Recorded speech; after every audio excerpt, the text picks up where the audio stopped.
Well, hello, everybody. Welcome to all of you who are joining us for our local resource meeting for BSN. We've got a long list of things that people have sent in and other suggestions we've gotten from group members. So let's get started. Is Elizabeth M. Robin, is everybody that's on the meeting at the top then? Is that, or do we have? I think this is all who's here, and I don't see Elizabeth M. Okay, all right. I'm going to change this to gallery, make it a little bit easier for me. And also, this is a Stanford meeting too. Stanford. Okay, sorry. Yeah, I'm That's just right. at the top. Stanford, of course, has to be mentioned in this too. So anyway, so our first topic is getting organized, and group member Elizabeth M. had suggested a couple things. The first one is meal train. And I'm not familiar with that at all. Are you, Robin? I don't know what that. I think what it is, and I'll start. And Denise, you can help to put things into chat. And by the way, we're recording this, so the video will be available. And also, Denise, Stephen, Candy, and I and Diane helping to been putting together a big spreadsheet, and we'll share it like we did for the last meeting, our gadget meeting. So meal train, I think, is a way where like if you can invite family members to or friends to help either provide a meal for you and your family member with Parkinson's or with whatever neurological disease on a certain day at a certain time, or you can give people gift cards for, they can list what restaurants they like PF Chang's or whatever. And it's just a way to organize it all. Okay, so just an online organizational thing, basically. Yeah. Okay, so and then the second one she mentioned was lots of helping hands, helping people on health journey. And again, I don't know if you can shed some light on that. Same idea, except for it's not limited to food. So it's, and I'll put the other one down that a lot of people know about, which is caringbridge.org. So these are places where you can say, my husband needs to go to see a doctor or needs to go to a physical therapist this day, this time. Is there anybody out in my community, my support community, who can help with that? Or is there anybody who can help with a meal or help with, hey, we need to have a new supplier for Depends. Can anybody investigate that? So it's a way, again, to organize tasks, caregiving tasks that need to be done, and friends and family can sign up for the tasks. Has anybody participated in any of those things? Diane, go. I did about probably 5 or 6 years ago, the lots of helping hands. I set up a system where neighbors would bring foods daily. We found out that everybody brought too much, so we changed it to every other day. Somebody would be scheduled to bring meals for the entire day. Both husband and wife were suffering big illnesses, and it worked very well. CaringBridge is not like that. CaringBridge is more of, it's a place to post updates on unwell person's progress, so that they don't have people coming at them from all sides saying, how you doing, how you doing, how you doing. That's more what CaringBridge is structured as. Okay, good to know. Well, that would be helpful. And then Denise, this is one of your suggestions, caregiver notebook template from Springwell. Can you talk about that a little bit? Yeah, I like, I found this on the Daily Caring blog, and I'll put it in the chat. This particular page talks about this. It's templates for different sections in a binder, so you can keep track of medications in this section and appointment notes in that section, and emergency contacts with another tab. So you can keep track of the whole history of somebody's care, and then leave it for, as you have caregivers come in or family and friends volunteering to stay with them, so that they have all the information in one place. And I just thought that was genius. Yeah, it's probably something you can share too, I would guess. Yeah. That's awesome. Yeah, okay. That would be very helpful. Okay, so moving on, our next, Oh, can you do the Every Victory Counts one? Catherine's not. oh, I'm sorry, I didn't see Yeah, that. that's Yeah, okay. where's Catherine? She's not here, but Okay, yeah, so there's a really good, Davis Finney Foundation has a really good manual called Every Victory Counts. And it's, while it has a lot of things there specific for Parkinson's disease, I wouldn't necessarily think it has to be specific to people dealing with Parkinson's, but it's a good way to track. They have things on tracking your symptoms. They have messages, sort of uplifting messages every day. They have reminders about sleep hygiene and how much hydration you're supposed to be taking. So it's a really cool way also to get organized. And they have one for the person with Parkinson's, and they have a co-manual for care partners. Oh, cool. wow, yeah, that's very cool, yeah. Okay, so, all right, so moving on then to exercise. Denise, you had a couple things to talk about here. List of PD exercise videos. You said lots are seated, and there are 58 listings on the page. Oh, that's Yeah, see, I tell people all the time that we posted on our website that we have live exercise classes and exercise videos. And I always get a look in somebody's eyes like, yeah. But I don't think you people understand. We have 60 different exercise videos, live classes to try, and most of them post their classes to like YouTube or something afterwards. So you can, if you liked a particular workout, you can go back and do it again and again and again. I think it's an overlooked resource. okay. So is this on the BSN website then? It that what is. okay, Yeah. great. No, it's on the Stanford website. It's on the Stanford website. website. Yeah, on Okay. the Stanford website. Okay. Yeah. The- So the Stanford Parkinson's disease website. See, I'm not familiar with the Stanford Yeah, side. not but- Shame everyone on would you. have access know, to the right? Stanford website. I'll put the link to them in the chat. Okay. Okay, good.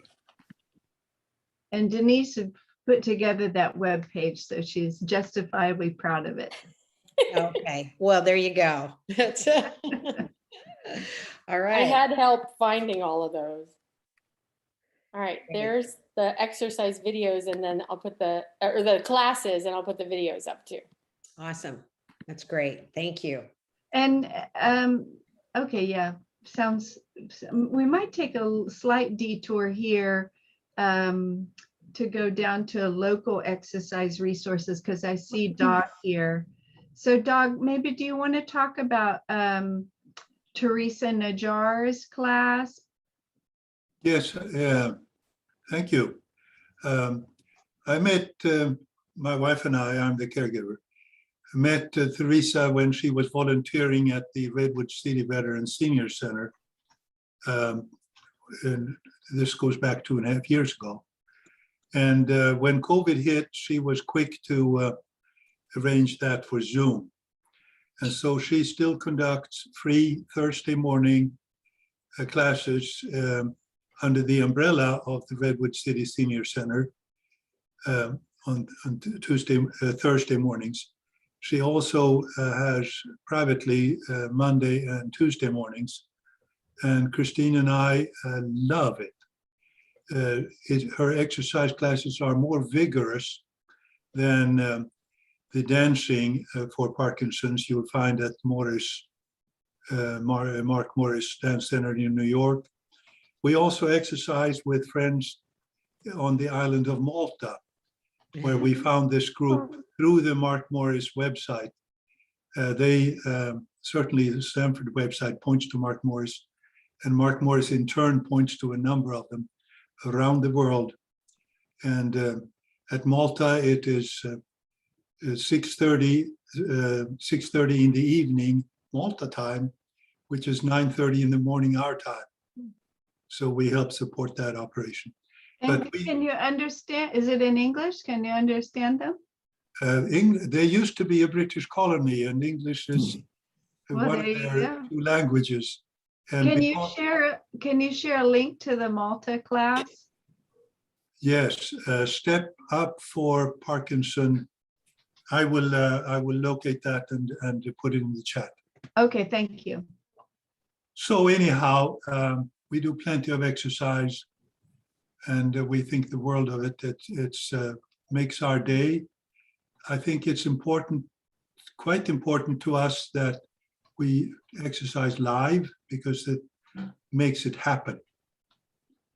Otherwise, there's so many marvelous recordings available, and we do plug holes with those, but the live ones keep us motivated. Is it a Zoom format where you can see one another dancing? Yeah. Oh, that's yes. fun. Yeah, great. With yes, you can choose between gallery view and speaker view. Okay. With Teresa 3 times a week, and with Malta. Now they're going back to in person over in Malta, which too bad for us, because we can now only attend on Wednesdays. Mm. Okay, well, thank you for that. That sounds very interesting and very fun for people. I hope everybody can take advantage of that, because exercise is really important, as we all know. So, yeah. I might mention that I have at the Mark Morris place, they have marvelous videos that you can download. And as a member, you can download even more. And I have purchased their DVDs, and Christine just loves the way they explain the ballet aspects of it all, and why and how they think. And they're on those exercise pages on our website. Okay, and we'll send out we'll find that specific link to the Mark Morris one and send that out too. There we go. Okay, that's great. Well, thank you for that.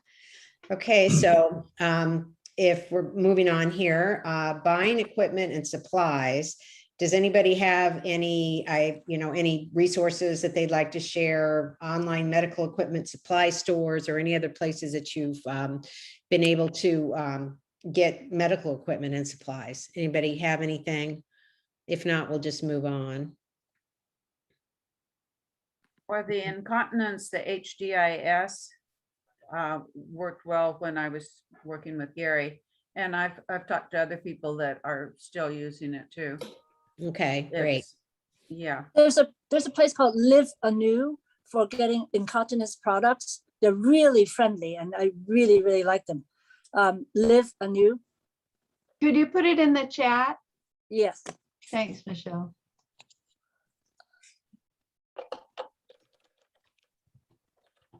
They're very knowledgeable too. Live Anew.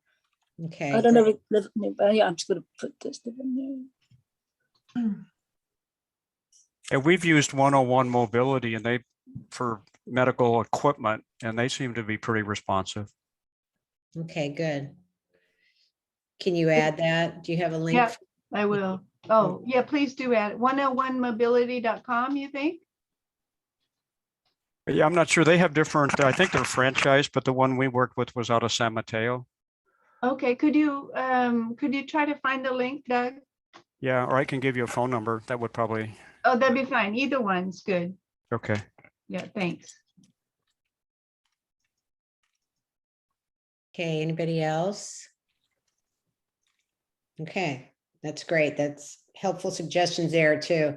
So moving on to online support groups. We had a PSP Health Unlocked PSP Association group. I don't see Marnie here. Robin, do you know anything about this particular? Yeah, Marnie really likes this group. It's for people with PSP or their caregivers, and it's mostly people in the United Kingdom. Okay. But there are some people in the US who attend that group, and I'll send out a URL for it. She likes that group a lot. Okay. All right, and then Denise, the Parkinson disease online groups, you can tell us a little bit about that. Yeah, I think what Robin has listed here in the spreadsheet are online support groups that are more like forums, but there are actually live video support groups, just like we've been doing our local support groups by Zoom. And I think those are more useful. So I'll put the link in the chat to those, but there's some really interesting ones for Parkinson's because different organizations around the country have sorted them sort of into groups. So there's groups that anyone can join. And some of them have a focus, like one of them is a mindfulness focused group. But there's also some for just with people with Parkinson's, just for men, just for women with PD, caregiver only groups, adult child caregiver groups, young onset, newly diagnosed, single with Parkinson's. They call it flying solo. And there's also at least one, three bereavement, Parkinson's bereavement. Wow. So I'll put the link to this page in the chat too, because I think it's a great stopgap because they're live. And if, especially if you can't get out, and if groups go back to meeting in person locally exclusively and you don't have a support, you can always tap into one of these. Right. So would somebody that had a loved one or that had a Parkinson-like disease, are they included in it too? I mean, like our atypical Parkinson's diseases that, can they join into something like that, or? I would think so. Parkinson's adjacent would probably work. I would think fine. Yeah. And I mean, the answer is always no until you ask the question, right? So if you find a group that's the right time when you can join, you can always ask and say, these are my circumstances. The links on our website give you connection to the coordinator for the group.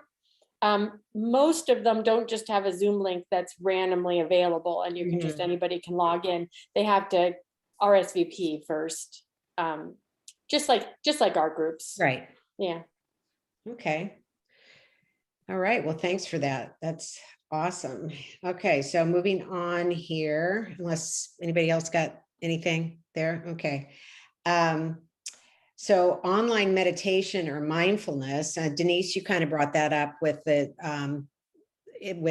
There's one of those video support groups that's kind of focused on that. And anybody is welcome. Wow, you would think, yeah, for just regular people could do that too. I mean, even if you weren't sick, it would be helpful. Yes. Yeah. Right. So, so I found a couple. There's one that's offered by WellMed Charitable Foundation in Texas, and they do a drop-in mindfulness session every day during the week, Monday through Friday, 3 times a day, except on Tuesdays. It's at 6 a.m., 10 a.m., and 1:30 here on the West Coast time. And then they do 20 minutes of mindfulness, and then they do 10 minutes of sharing. So I'll put that in, there's a Zoom link for that, no registration required because it's drop-in. And then also UCSF has Monday through Friday, just 12 noon daily, Monday through Friday, for just 15 minutes and no registration required. So you can kind of get your mindfulness in with some guided, meditation. Yeah, awesome. Yeah, they leave you hanging on the weekends, but yeah. I know, that's your practice time, I guess. Yeah, there you go. Yeah. Okay. And then mindful, Catherine added this mindful self-compassion workbook. And that can be put in the chat box. Yeah, do you have knowledge of this, Robin? Have you ever seen this? I have not, but I've heard about these two authors. Kristen Neff's quite well known in the mindfulness community. And so I imagine probably anything she's written is worthwhile. Okay, great. I'll put that there. And then I just mentioned a couple others, calm.com and headspace.com are widely used. Okay, great. Yeah, and one thing to think about for both of those, I have Calm now through Kaiser. So oftentimes if you have a Advantage program with Medicare or Social Security Medicare, they will include that. That's part of the program. So keep an eye out for that, or at least ask. They may very well give you a Right. And other reduced health, rate link. other So- health so it's providers might do the same. Provided for free, Stephen? Yes. Oh, very cool. Yeah, it's very cool. Yeah. Otherwise, I wouldn't listen. Okay. Out of control. All right. So moving on to online activities. Yulene, who I don't see her on the chat, but she added post-science brain HQ game. So I'm assuming it's just online games for brain stimulation. Yeah, she mentioned this at a recent BSN support group meeting. She said she prefers brainhq.com over Luminosity. And Okay. her mother has a PSP, and she gives that as an activity for her mother, just to keep the mother's brain engaged. And I Right. thought it was a good idea. Okay. All right. And then moving on to how-to videos for caregivers. We talked a little bit about, obviously the online exercise programs, but the notes on this are Parkinson's Foundation, 17 how-to videos, easy home safety modifications, plans and scheduling, movement and falls, dressing, meals, swallowing, bathroom, thinking changes, medications, and general health activities at home. Travel and sports, rest and sleep, where to find help, caring from afar, and end-of-life care, and caring for the CG, which is the caregiver, I'm assuming. Yeah. So, boy, that's a lot. That's a lot of information there. So, yeah, you added the link for that, and that's through Stanford. So, yeah, that's great. A lot of good information there. So Denise, can you tell us anything about that? Is this is kind of your... Well, those videos are from the Care Map program at Parkinson's Foundation, and those are focused on advanced Parkinson's disease. Okay. So some of them might help in mid stages, like the easy home safety, getting clutter off, cables, carpets, that lighting, that kind of stuff. For mid stages, especially, I would think when freezing starts to become a problem. So that I don't consider that kind of advanced Parkinson's, but some of the others are, helping somebody in the bathroom, and meals and swallowing are really for advanced stages. So you kind of got to look through those videos and see where you're at, if there's something helpful. Well, I know with MSA, it depends on the disease. Now that swallowing and all that was more, with us anyway, was more mid-stage. I mean, Bob was still walking, but he was having trouble swallow. I mean, the swallow thing was becoming more of a problem. So, it just depends, I think, on the disease, when that sort of thing would be helpful. So yeah, this is like a lot of great information, I think, right there. So Keepa Snow has a lot of videos that are how to help your loved one when they're in the later stages also. Mm-hmm. And Yeah, she's focused on dementia and understanding, communicating. Yes. Yeah, Denise, could you find maybe the link to her site? We should add that for sure. Sure.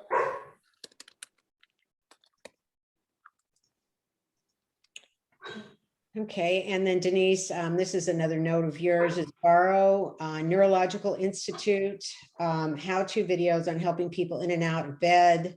So this is all more that kind of practical information, in and out of bed, off the couch, using a gait belt, installing and using bed rails, all that sort of thing. Yeah, and this is a little easier, so to sort through. They just have 11 videos. Okay, Yeah, and it's And mostly then- helping somebody move around. yeah, and Yeah. just getting up and down, basically, right? Mhm. And another one you added was Parkinson's Foundation Care Map, helping people to get in and out of bed. Okay, so that's the same kind of. That's the first one, right? And Okay, and the all gate right. that one. Yeah. Okay, great. So quick care videos. Okay, so that's all included in what we've just talked about. And then, or is this, Stephen, can you? Yeah, is there so anything Robin you can asked say me about to that? look I'm at. sorry. Yeah, it's a That's different. okay. topic. Robin asked me to look at these videos from WellMed. And you sign up for a service and they send you a newsletter. And they say a daily tip for caregiving, but I found they're actually about 3 times a week. And it's relatively unobtrusive once you sign up. It's not like you're constantly being bombarded with information. It's very, very practical. And the nice thing is it's very short. So there are 1 minute to 2 minutes long videos telling you how to do very specific things. One I liked was figuring out people who have problems with their writing. A lot of it, because if they don't have arthritis, where it's hard to close the hand, with Parkinson's, you can't form the correct hand movement to write. So they give you some tips about how to bulk up whatever writing instrument you're using to make it easier to use. And it's very clear, very simple, add some rubber bands here, do that. But I thought a lot of them, some of them were a little too simple, but I think for where it's appropriate. And the newsletter is actually pretty interesting. It gives you links to other, a little more in depth if you're interested in doing that. So, and it comes once a week, so you can say, not interested this weekend. And you can go on the webpage and find a lot of them too. So it's a nice little resource just to kind of keep for really practical things. Awesome. Okay. All right. And so, Diane, this is your addition. Teepa Snow videos on dealing with dementia and behavior. Can you tell us a little about that? Well, she just mentioned did. it. I'm sorry, I added Yeah. it to the list Yeah. lower. Yeah. And Oh, so I you just already- put the link in the chat. Okay. Okay, Okay, all good. right. There's just 7 of them, so it's not a lot to slog through. And they're Okay. titled by sort of topic. Mhm. So you can sort of see again what might apply to your situation. And you can scroll down through the list of them and make your choices, whatever applies. Mhm. And they're always very good, very helpful. Mhm. Yeah, she's excellent. Okay. All right. So our next topic here is finding legal help, which I know can be a difficult thing sometimes. So National Association of Elder Law Attorneys. Robin, can you talk about this? Obviously, you just search this and do a geographic search and find. It's I can enter the link into the chat. So NAELA is the National Association of Elder Law Attorneys, and it's a fantastic website to just find elder law attorneys, and they can help not only with trust, but they also help with advanced care planning documents. So healthcare power of attorney, living will, those kinds of things. And it's those are so if you need to have a handy source to find a good resource, that's a good place. I've used it many times, both for my father-in-law, many people. It's just a good resource for attorneys. Awesome. Okay. All right. So moving on to advanced care planning tools, end of life planning.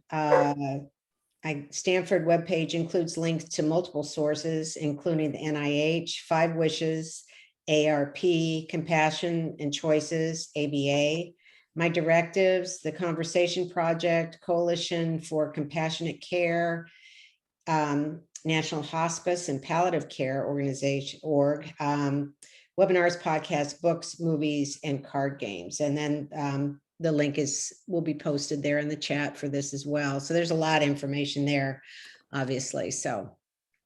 And then Lily in particular, she said she really liked 3 of those. It's the Conversation Project, 5 Wishes. There we go, and- okay. And Go Wish. And Go Wish, for people who are not familiar with it, is a terrific, it's a card game, basically modeled after Go Fish, if any of you remember playing that when you were a little kid. And so there are, I don't know, say like 30 cards, and each card has a particular statement. Like one statement is, I don't want to be in pain, or I'd like my children with me, or I'd like my pet with me, or I'd like my priest with me. And so they say different things, and you identify which ones resonate the most strongly with you for what you want at the end of life. And then you try to winnow it down to just a few. And so I've done this many times with many family members, and myself included, and you try to get it down to, maybe 5 or 6 that are meaningful. And then what we have done in our family is we've made photocopies of the cards, and then we've written notes on. So for example, one of the cards says, I don't want to have my family inconvenienced. And a family member selected that card, and I said, what do you mean by that? What are you envisioning? And he said, well, if I'm near the end of my life, I don't want my children live hundreds of miles away from me. I don't want them to have to drop their work and drop their school and rush to see me. I don't want them inconvenienced. And well, that's not a decision that I would make, but that's his decision, and that's what he wants at the end of his life. So we've written notes about that, and then when the time comes, we'll adhere to his wishes. So it's a really cool, it's a card game. It comes in a hard copy card game, but it's also online. You can sort of, play the game online as well. So there's 3 good resources that Lily wanted to share with people. And they're all on the Sorry, I Stanford skipped over page that. that I just put in the chat. Yeah. Okay, thanks, Denise. Yeah, I jumped ahead on the end of life planning because that game sounds really interesting. That's a good thing to do at Thanksgiving, huh? Yeah, we do it at Thanksgiving, actually. Did I tell you about that? Yeah. Yeah, I think you Yeah. did. Yeah. Yeah, many years we do it at Thanksgiving, and we try to wait till after dessert. Right. So Right. not to upset people and that they don't leave. But we haven't done it in a while, and it's good to do, every, I don't know, 5 or 10 years when things have changed. It's a good idea to. Right. Yeah.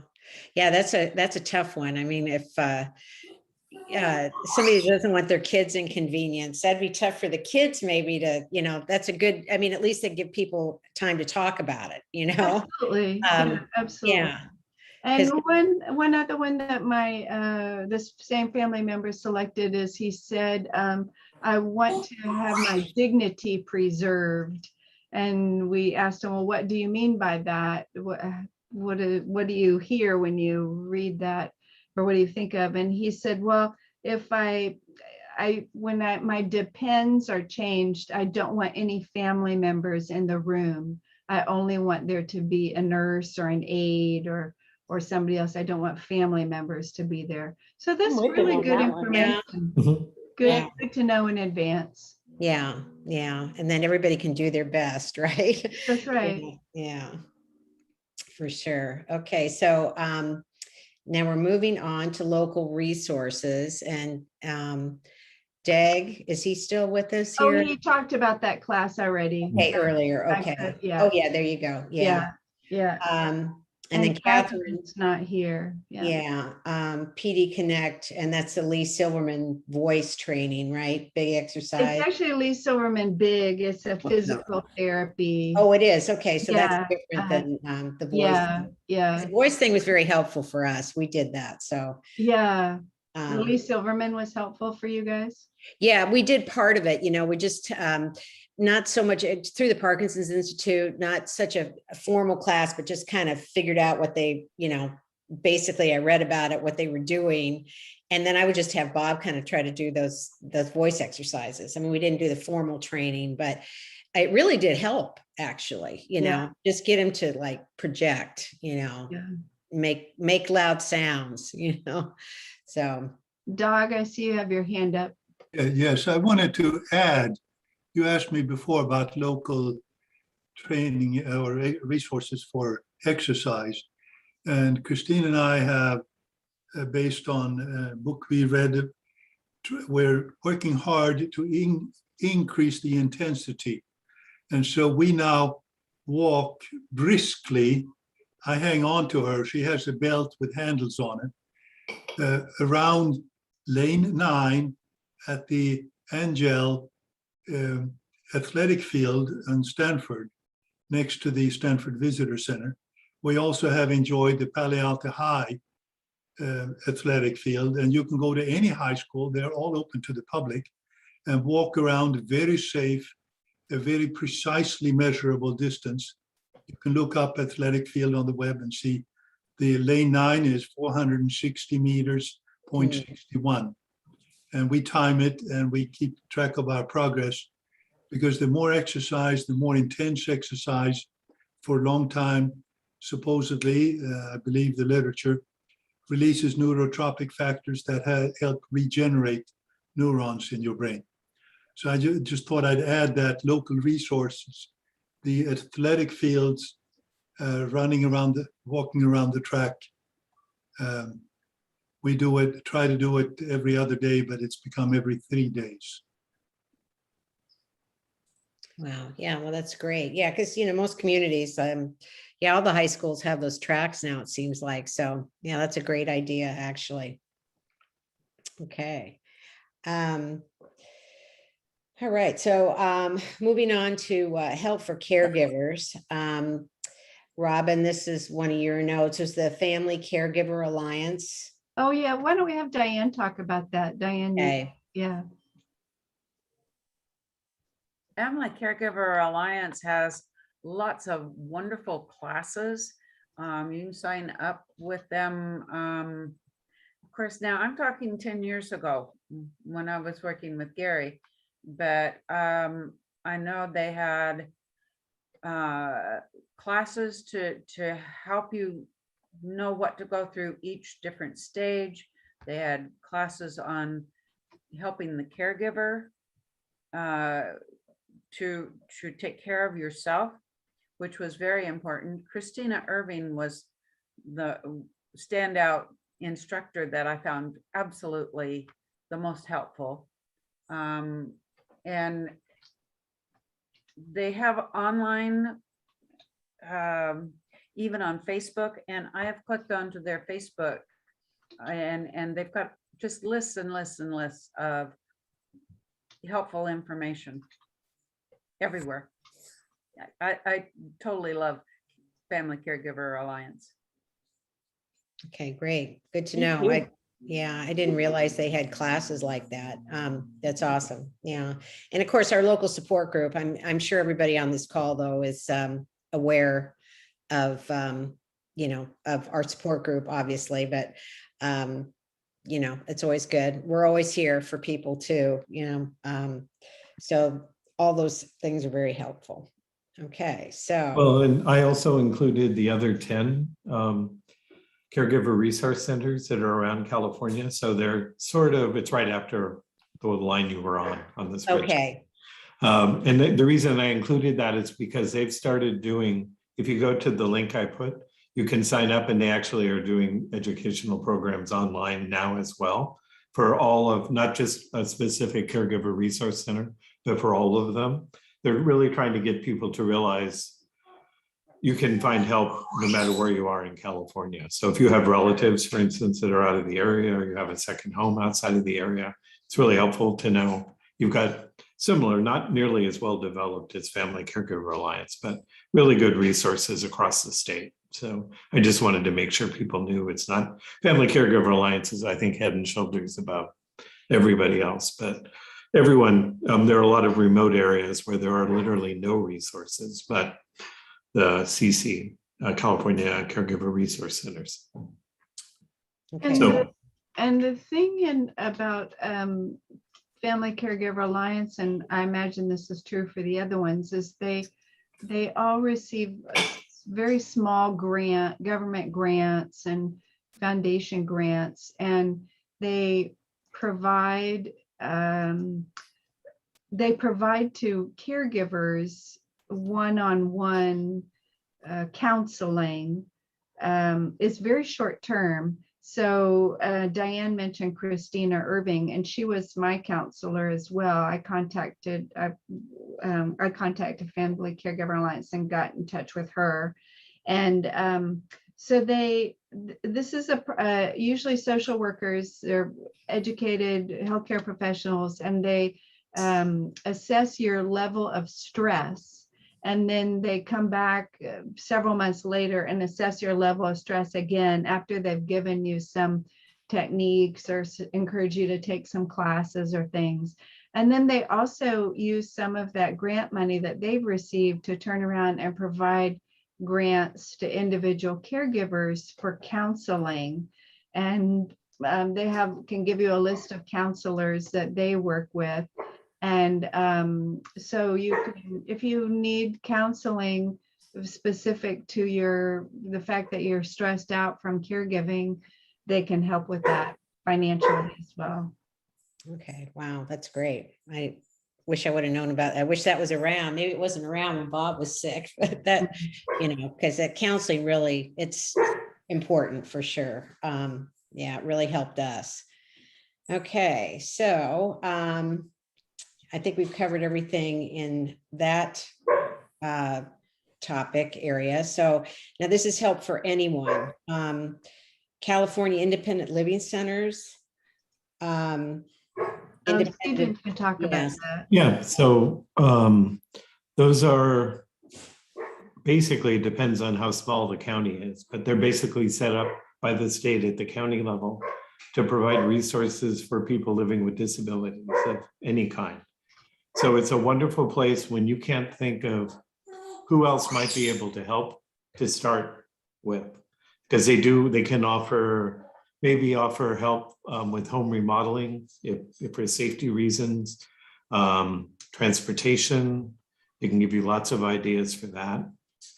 They're just a really, I've had people in San Mateo County, one person got a stair lift from them. People can donate equipment as they pass on, or the family can, and it's available then. And for the family in my group that got the stair lift, they had a person that was willing to install it for free as well. So Wow. it's just a wonderful resource. It's not really, there are some programs that are financially restricted, but most of them are open to anyone dealing with a disability. And they also they don't really have any, a lot of it is volunteer run. So you have to be patient getting answers. Sometimes it takes a while. Just remember that they're volunteers. When I was looking for help for somebody in Alameda County, I had about a 2-hour conversation with somebody who was living with disabilities and had found so much help. She had come back as she got more on her feet to help everyone else. Just a great group of people. So, and it's a really helpful resource. And as I said, they are basically focused on counties, county-based. Santa Clara County, we had somebody that was asking for some help, and I contacted them. And generally, they limit their help to people in Santa Clara County, but if the services aren't available in another county, they're willing to either try to find them for people or provide it for people. So it's just really, really nice people, besides being very resourceful. So. Awesome. Okay, great. And then is the village program then separate from? Yeah, so that's a separate program. Originally started, there's several places you can go on the web. I put a link in so you can find the local villages. All of them charge a fee, an annual fee, to have access to the services. And by their charters, they offer different services to their members.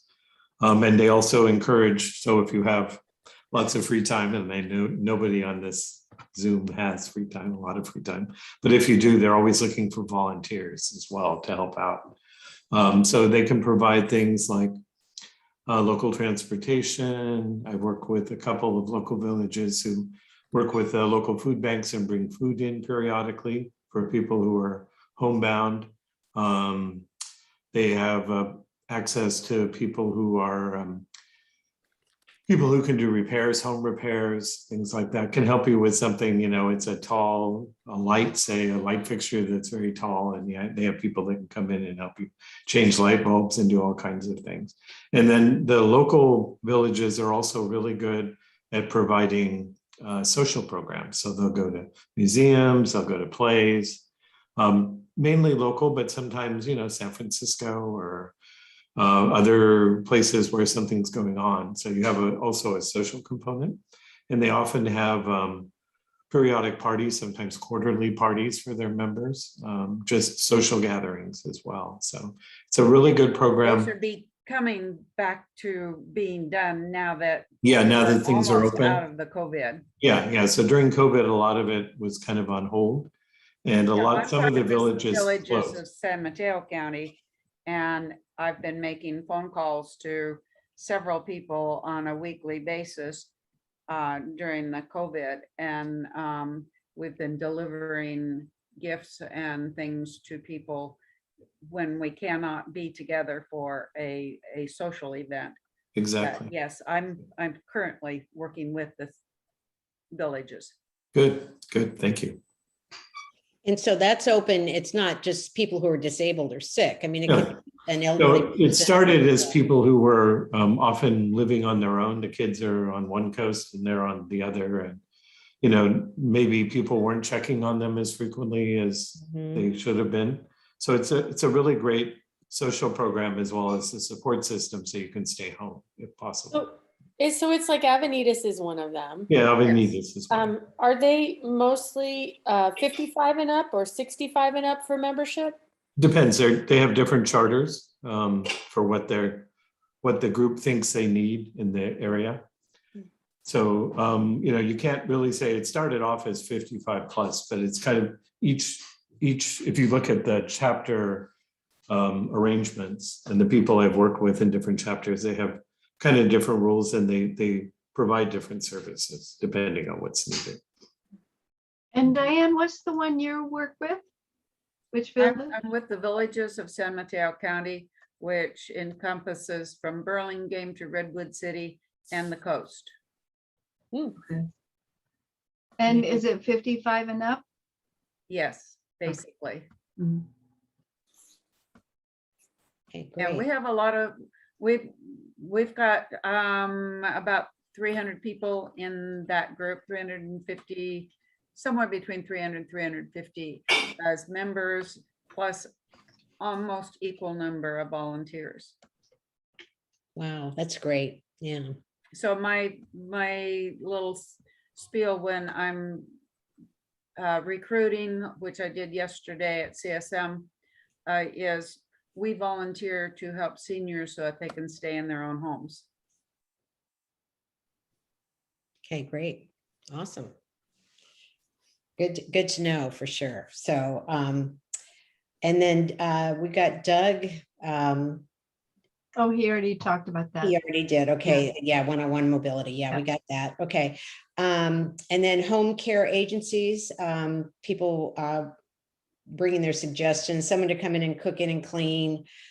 Oh, that was just a note that sometimes a good way to get started with in-home care, because I know a lot of patients are resistant to it at first. They just don't think they want it or need it or whatever, is to just maybe have somebody come in and clean or cook or whatever, just kind of so the person, the patient basically kind of gets used to having somebody in the house, and then, you know, then they can maybe move along to, you know, more of a caregiving role.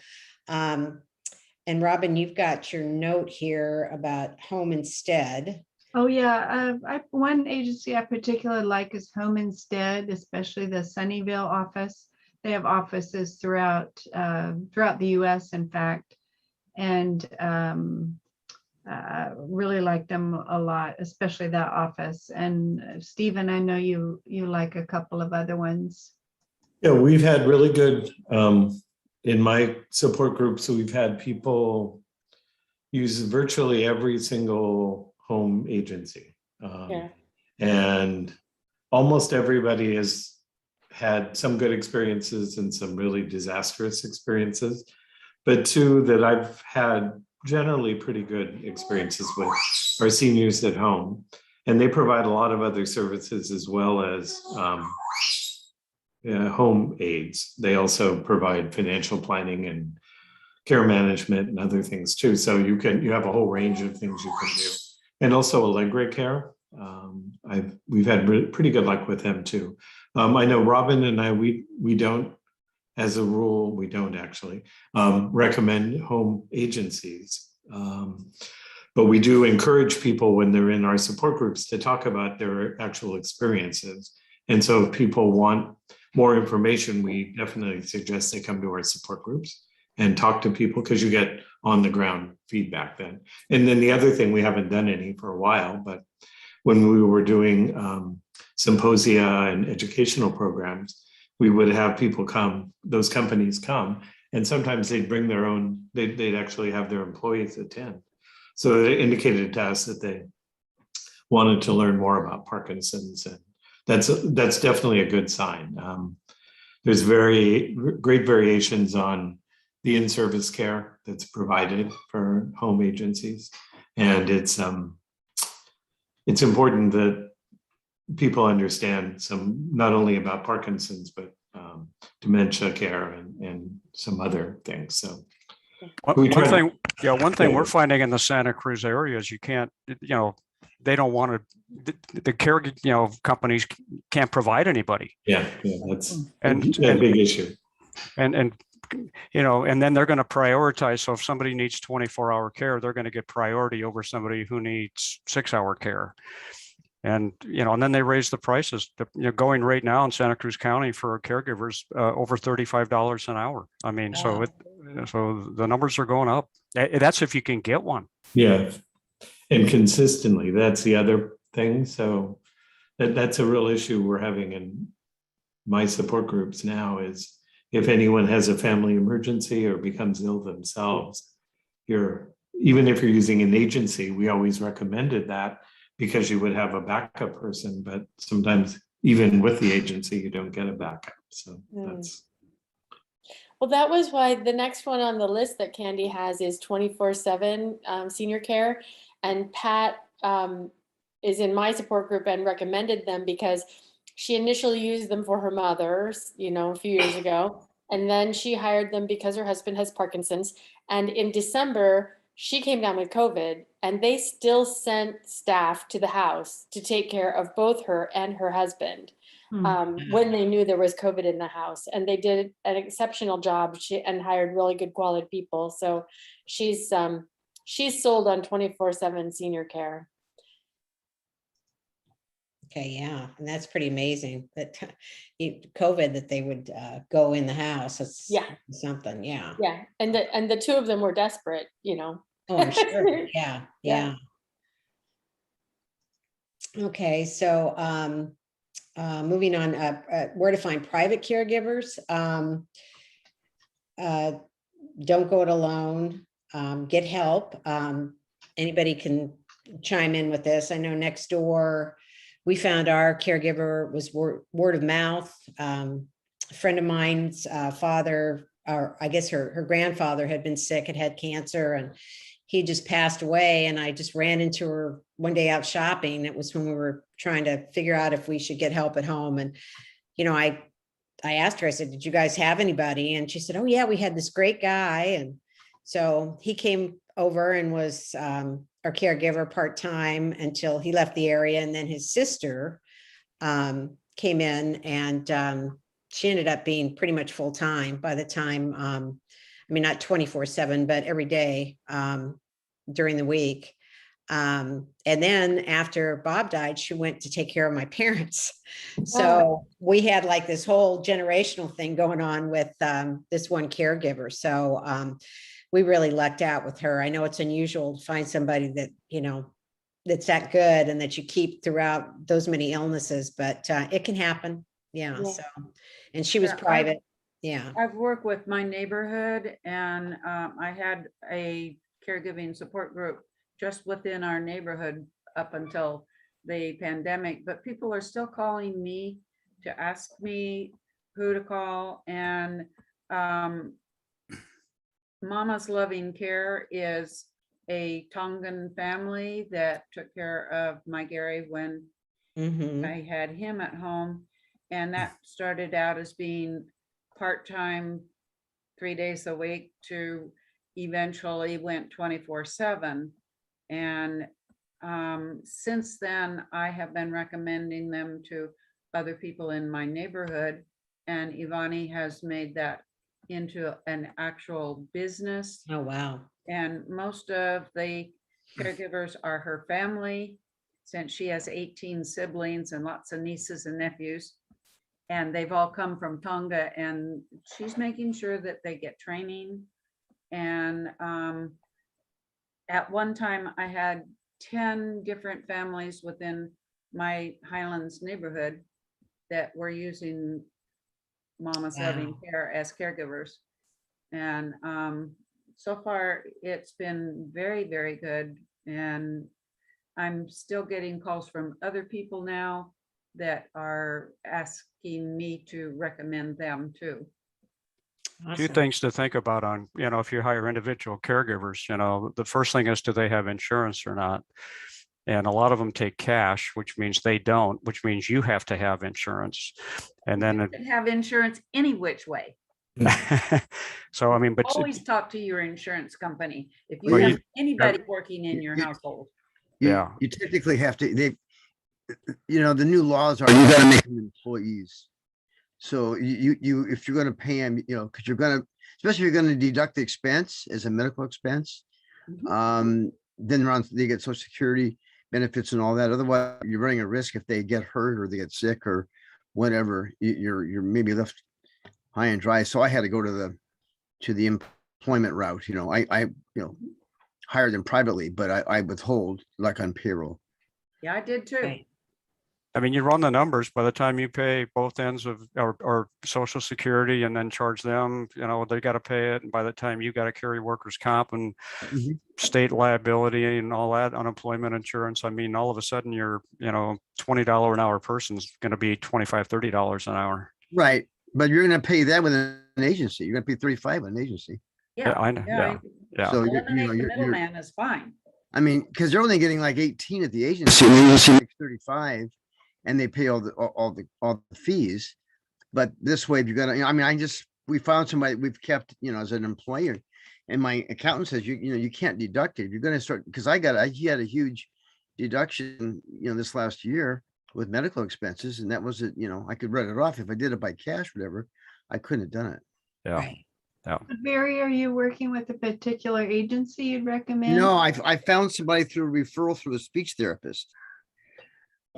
But I need a backup because she only works 5 days a week, and I've run through a few people that I've tried privately and hasn't worked out. I've got a friend of mine that has an agency, and he's having trouble finding people Yeah. in our area. So like you mentioned, he can't find people, especially for the part-time people that are stopgap. So it's becoming worrisome for me. So what you had initially talked about having to be careful about liability and taxes. So you're throwing caution to the wind and just hiring somebody privately? Well, I'm part of the, when you do that, you pay for, you put on a workers' comp policy. So you deduct for social security. I mean, the standard taxes, but the workers' comp is the major component of liability. So you put her on a workers' comp policy, and it's not very much. And that covers, any injury that she might, have at home.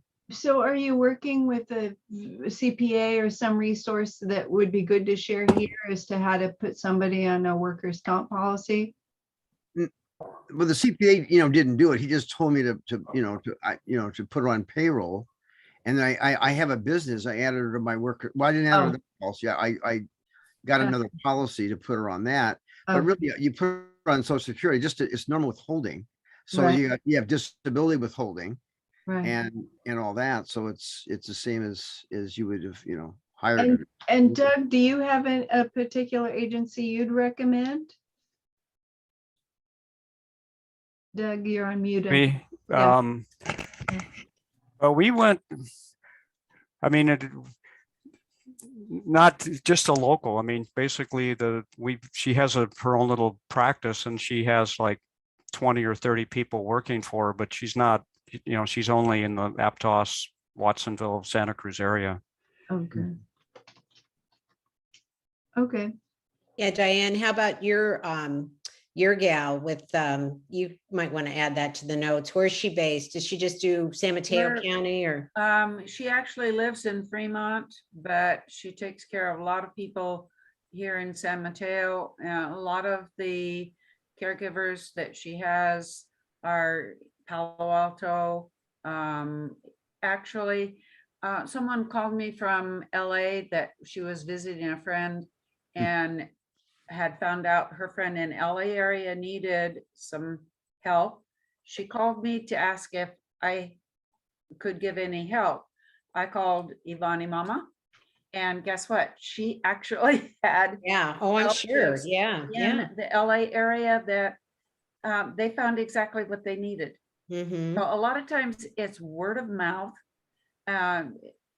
Call somebody who's been using somebody that's worked for them Right. and see if they can recommend somebody else.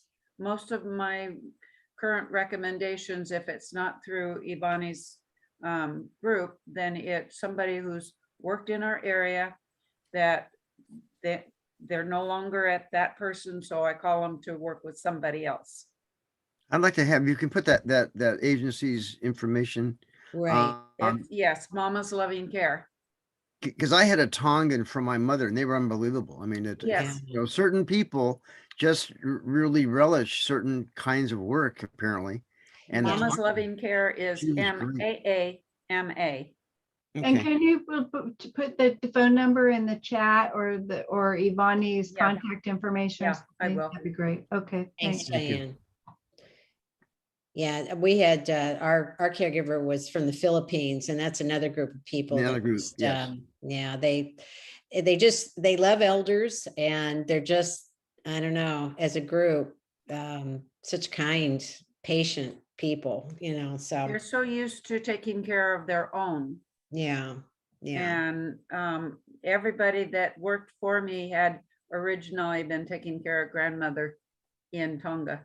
Mm-hmm. Yeah. I think Denise found the URL, so I There put it she in the is, yeah. chat. Yeah.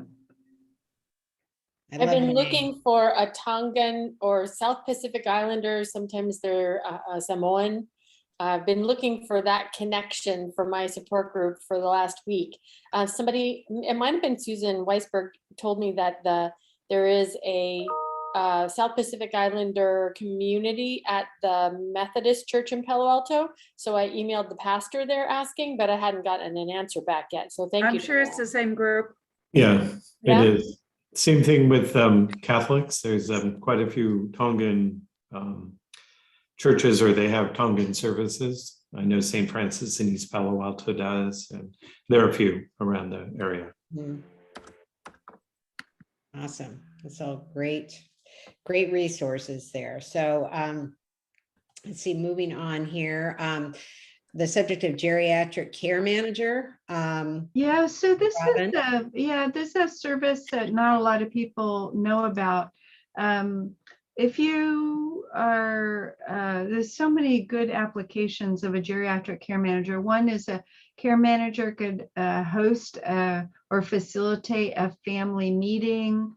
Say that there's a new new mom or dad have a new care need and the kids aren't all on the same page and some kids are remote and there's a dispute, a geriatric care manager could facilitate a family meeting so that everybody can discuss the issues and be on the same page.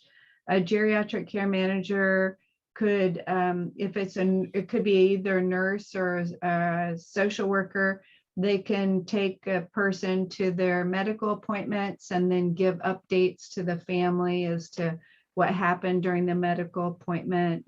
They can also just be another set of eyes. If somebody's living in a care facility, they could go visit the person once a week and just check and make sure the care facility is doing a good job. And so geriatric care manager is a great role to consider.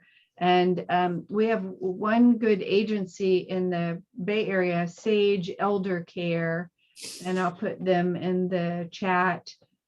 And if for some reason they're not in your area, you can also find a good geriatric care manager just by looking on the website caremanager.org, and I'll put that in the chat too.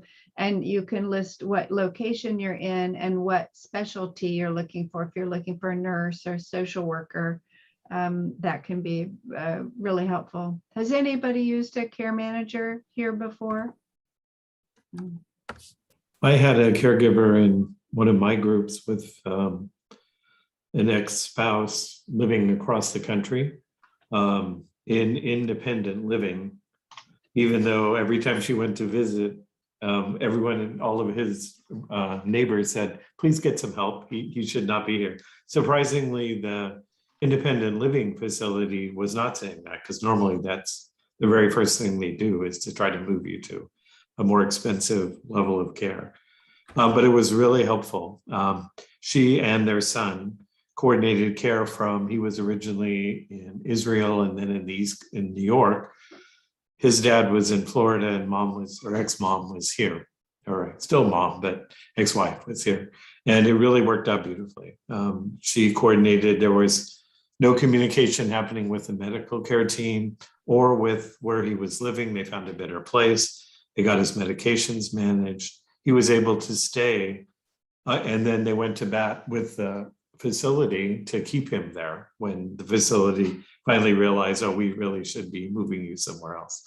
So he got to stay in the community he really wanted to for almost till the end of his life. So it was a wonderful, and it wasn't particularly expensive.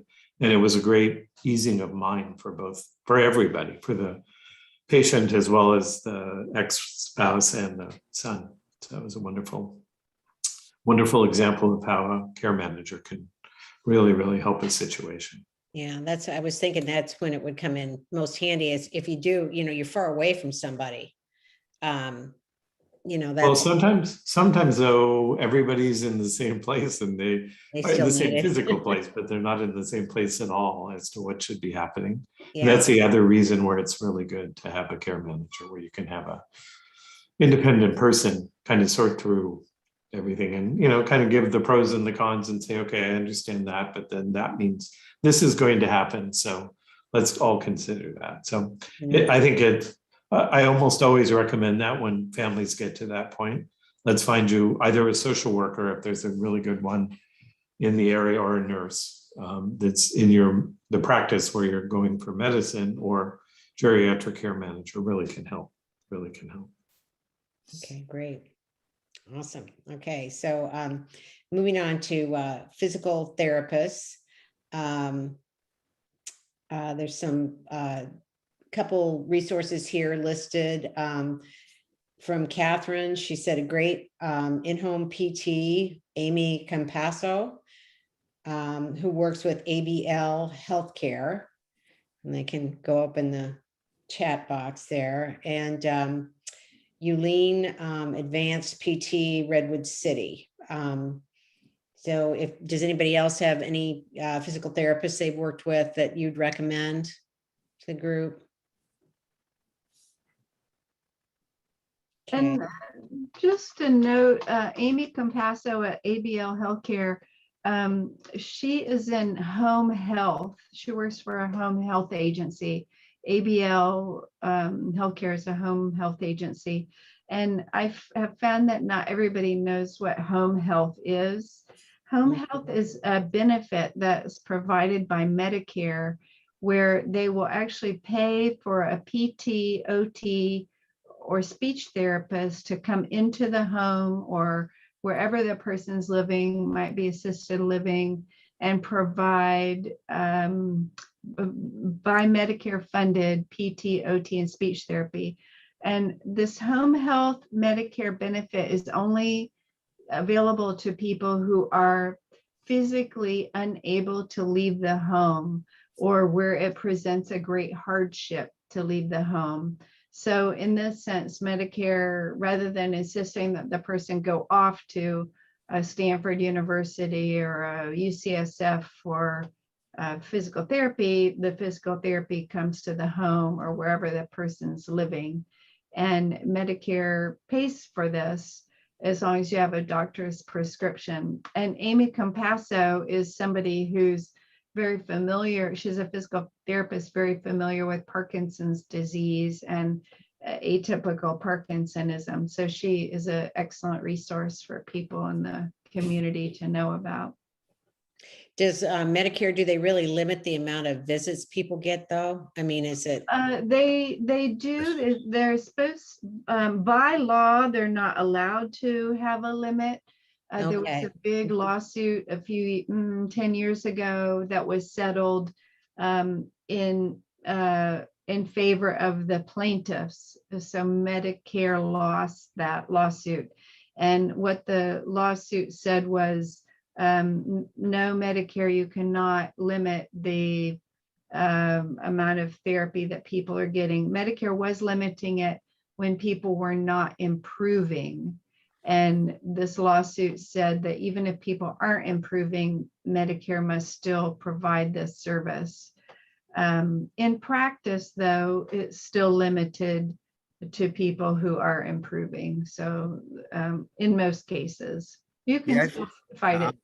My wife is, we're going to Mission Oaks, which is part of the Good Samaritan hospital group. And they do limit it. I mean, she said we're limited, but you're right. If she needs something new, they'll continue it on. But if it's the same old thing she could do at home, then they stop, doing it. So I asked for more assistance for me so I can, because my caretaker's been going, but I need more help now. So she's extended another four times. I think it's like 20 times a year or 25. Yeah, sessions a in year, general. Yeah. right? I think it's Yeah. 18 times a year. Yeah. 18? Yeah. Yeah, I think. But you're right. It can. And every time, so my father, we would get it, usually we would work the system. And so we would get a neurologist referral, say in January or February, and we'd do PT and we'd have our 18 visits of PT. And then when he declined further, of course he had PSP, so there was always decline. When he would decline further at the end of the year, we would ask the neurologist come October and November, oh, could you approve us for additional physical therapy because there's been new decline or a new situation, just as you said, Barry. Okay. I have to look, I mean, unfortunately, look forward to that beginning of the year because we're almost done for this year. Yeah, it's not fun. No. No, it's not. That's for sure. So now Denise, let's see. Oh no, we went over all that, the advanced PT in Redwood City. Another Eileen suggested that. Moving on to speech therapists, Megan Dupree. Yeah, Megan Dupree is a terrific speech therapist. She's in a private practice in San Mateo, and she's very familiar with Parkinson's disease and all of the atypical Parkinsonism disorders. She's had many clients with PSP and CBD and MSA Lewy by dementia. She's spoken to conferences that we've hosted in the past. She's really terrific. And Denise just entered her contact information in the chat. So she's in a private practice. Okay, and then Denise, you added Randy Hoffman in Palo Yeah, a Alto. lot of the people in my support group are using Randy Hoffman's services. She's doing virtual visits now. I don't know if she's doing any in person, or if she's switched or what. But yeah, she's in Palo Alto and she works out of Palo Alto Speech. I think that's her business name. And everybody says she's great. Okay, all right. Yeah, Knows what she she's has she doing. been around a long time? I seem to remember that name. You Yeah. probably, Bob probably saw her at Parkinson's Yeah. Institute. Institute. Yeah. She was there for a very long time. Okay, that's why it sounds familiar. Okay, and then Julie Hicks at Stanford. Do you know about her then, Robin, as speech Yeah, a therapist? lot of people recommend her. She's also excellent at Parkinson's disease. She's the only one at Stanford now doing the LSVT loud speech therapy for Parkinson's disease. And she's good all around. But unfortunately, Stanford's so busy now, you have to be seen by a Stanford neurologist in order to get in now to Stanford speech therapy. Okay. And then moving on to movement disorder specialists. And Dr. Wong here is Denise. It's, well, no, I guess it's not Denise's suggestion. I would suggest Dr. Wong. He was my Bob's doctor, and he was at the Parkinson's Institute, which is no longer, I just found out from Robin. They unfortunately went out of business, but he's got a private practice, I believe. He's in Los Gatos. Mhm. Yes. Yeah. Anyhow, he's fabulous. He's just the best. If you're looking to find a movement disorder specialist, to me, he's the best. We saw several different people, and he's wonderful. Such a caring, kind. Yeah, he was just great. So I can't say enough good things about him. We always felt a little better leaving those appointments, and all he would do would be like, oh, tweak this little medication, oh, do this, do that. With MSA, there's pretty quick decline and not a lot to be hopeful about typically, but we always just felt a little bit better after leaving those appointments with him. So if nothing else, he just kind of raised our mood. So sometimes that's all you can get. So anyway, but he's great. So Well, and he also works well with other clinicians. He's a very collaborative doctor. So I have people who are seen at Stanford and UCSF. And I had one person at Kaiser, although it got kind of dicey afterwards. But he was great at consulting with either the movement disorder specialist or the neurologist that the patient was seeing as well. What he found. yeah. And you can get in very quickly with him too, unlike anywhere else right now. So Yeah. And Denise, I guess you suggested having a general neurologist on board is a good idea too. Yeah, we have a few of our support group members in Los Altos who were seeing the movement disorder specialists, maybe at Stanford. And then they had problems that were ongoing with things like blood pressure or, medication issues, new medication issues. And they just weren't getting a response from Stanford. I think if you message your doctor at Stanford, it literally says, we'll get back to you in 48 hours. And you're like, okay, I'm having a little more of an issue than that. So Yeah. I suggested having a regular neurologist, like if PAMF is your regular medical group, have a neurologist at PAMF and then your movement disorder specialist. And if you can't get in touch with your movement disorder specialist right away, you have sort of a backup neurology member on the team that you could maybe get an answer from when you're having a difficult time as a caregiver, whatever the issue is. Yeah. That's good advice. Yeah. I think that's working better for her. Yeah. Because there's nothing worse than, having that immediate need and then you just can't get a hold of anybody. Yeah, you're swinging in the wind. Right. Yeah, it's not fun. Does anybody else have a neurologist or movement disorder specialist or dementia specialist they'd like to recommend? My Gary was with Dr. Kit in San Francisco, 3838 California Street. he's the one that diagnosed Gary in 2000. And it turned out to be exactly what was wrong with him. He's a general neurologist, I think, right? Yes. Okay. He's at, looks like he has a different address now. It says 2250 Hayes Street.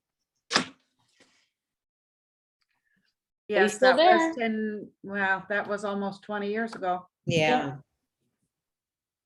But sounds like he's still around, so that's Still good around. news. Yeah. We really like Dr. Rojas at UC San Francisco. Is that a general neurologist? Yeah, we actually got referred to him from Dominican or from Sutter here in Santa Cruz. But he is a neurologist, and yeah, we've seen him, and he was the one who actually diagnosed Diane, and we like him. He is also my sister's doctor, and he was the one that diagnosed Anne. Dr. Rojas? Dr. Rojas, yes. Oh, okay. Yeah. And So is he at the Memory and Aging Clinic? Yes. Okay. Yes, and he's also involved in the clinical trial that Anne is a part of right now. He's not the head person in the clinical trial, but he is one of the main doctors in the program. Julio Cesar. Julio Rojas Martinez. No, I like Exactly. He's still there too.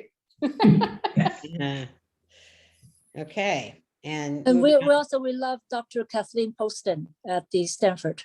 Who She's the doesn't? movement disorder. Yeah. What is her last name? Poston. oh yeah, of course. Yeah, she's really good too. We never went to her, but she's seen her at meetings and that sort of thing. Yeah. And I'm not sure why Susan is not unmuting herself and talking, but she just texted me, Diana Bloom. I think she's in private practice, right? She's a concierge doc. She's Yeah. a concierge doctor, yeah. One of our group members, maybe two of them saw her, and it's not inexpensive because it's concierge service. I think I heard you give her like $10,000 for the whole year and she's all yours. But I think she also does have a waiting list at this time.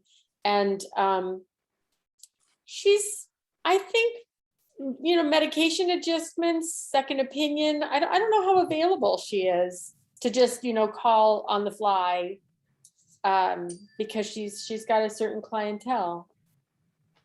Well, you can pay, not her because she doesn't have any availability right now, but in general, all these concierge doctors, you can pay like $750 for a initial consultation. And then they might consult with you one additional time for $150. Usually that's something like that. But in general, they want you to pay the $10,000 a year, and then they give you great service. Yeah. Yeah, also understand though that beyond the retainer that you have for the doctor, most of them also charge you for appointments too. So Oh, Oh, wow. yeah. good to know, Stephen. Thank you. Well, because I had two families actually that went the concierge route and were much happier because they always had a doctor available and the money wasn't a big issue. Yeah. But it became a big issue because they had to pay for appointments and they thought that was kind of petty after what they paid. So Yeah. but there are some movement disorder doctors who are concierge. Dr. Blum is not, but she's a very good neurologist. Dr. Broman, Dr. Andruska also have concierge practices in the area. So let me ask you though, they don't do any billing, but if you're paying for the retainer plus the appointments, can you submit the appointment charges to your insurance? No. Well, I guess you could if you have private insurance. Obviously, you can't do that with Medicare. Well, they'd be out of network, obviously. If you have Yeah. an out of network, ability to do that, you might get some of it paid. Maybe, I don't know. Yeah, But that is another option to think about if money is not that big an issue, because it is becoming increasingly difficult to get in front of a movement disorder specialist now. right. As people are coming out of COVID, everybody is just swamped. And it's taking a very long time. So, I don't want to dissuade anybody. I still think seeing a movement disorder specialist is definitely worth it. Mhm. But particularly the right one, and we have good ones. And the other group that wasn't mentioned here, and I always mention, is Kaiser. Kaiser may have reputations for different kinds of medicine, but their movement disorders centers around Northern California are excellent. Almost all of the physicians were trained at Stanford or UCSF. So, and some of them came here specifically so they could work at Kaiser. They like that model. So I always, when people tell me that they're not getting anywhere with Kaiser, it's like, well, ask more questions, because Kaiser is set up for that. So.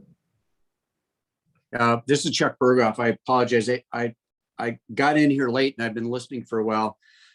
We have two neurologists we use at Kaiser. The primary one for Sue, my wife Sue, is with LBD, is Dr. Woods, who's also the head of the geriatric psychiatry department down here out of San Jose. And then Robin, I think you were the one that introduced us to Elena Call, who is both down in San Jose, but I think her base office is up in Santa Clara, and she is a movement disorder specialist as well. Yeah, they're both excellent. Yeah. Awesome. Okay, thanks, Chuck. All right, well, that's a pretty good list. Anybody else have anything?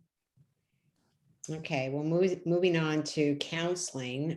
Stephen, you had a comment about San Mateo County Peninsula Family Service. Yeah, so Peninsula Family Service, I have a link to their programs. And if you're in San Mateo County, it's a wonderful organization. They do lots of great work. But the social worker who facilitates one of my support groups is actually working there. And they now have a program in place funded by the Mills Peninsula Foundation to provide counseling to anyone over 55 in San Mateo County, either individual, couples, or family counseling. And it's 10 to 12 sessions, $15 copay. So no insurance billing, just $15 copay. And it's not really a clinical trial, but it's kind of set up like a clinical trial. They want to see what the interest is and how much interest there is. So when you go on, I included a link to the flyer, which is, I actually put it on BSN's page so I'd have a place to link to it because I couldn't find it anywhere else. But it's a really, I think it's, well, $15 for any amount of time with a good therapist is amazing. So they're really hoping they can, it's open to, as I said, anyone who's in San Mateo County who's over 55. So it could be a 55-year-old spouse and their 40-year-old spouse, as long as at least one person is 55. That's really kind of the goal they're looking at. And I think it's a great program. I've already had 2 of my caregivers in different groups sign up. And they've already had 1 counseling session each, and we're very impressed with the counseling. So just, I think it's a model that other foundations may develop, especially as we all know, coming out of COVID, it has been so rough, not only emotionally, well, especially emotionally, but just for everyone socially. People, I was out at a performance yesterday, and the way people were behaving, it's like no one ever acted like this before. I mean, they were just so That's rude everywhere, and thoughtless, and it just was, it was fine. I mean, most people finally, there's always people that are in the group that say, calm down, it's all going to be fine. And it was a great performance. It was really good. I'm really glad I went, but it's just things I would never see in the past, people behaving just really, really badly. So that's part of what they're trying to do, is figure out how to provide help for for individuals and families, especially coming out of COVID, because it's just been really, really challenging for. Now, do you know if the therapists, are they fully licensed or Yeah, is it more of yeah. a volunteer program? For No, it's actually Okay. a fully licensed Okay. therapist, so. Awesome. So I think just, you know, again, it is only San Mateo County, so that's not helping people in Santa Clara County or San Francisco. But I think we'll see how that program goes. And I know Sutter has been thinking about a similar program, so we'll see if it actually develops too. So, Okay, great. That's awesome. yeah, it is. It's a great Yeah. deal. Okay, so we have a couple notes here in the Palo Alto area. There's Diana Adams. Yeah, she's a psychologist. She had a family member with, or has a family member with Parkinson's disease. She's a very skilled psychologist. And I often refer people to Jenny Frederick. She's a licensed clinical social worker. And Nina Paletica, she's a marriage family therapist. These are all good therapists that I recommend people to, either if people who have a neurological diagnosis or caregivers of those people. All three of them are excellent.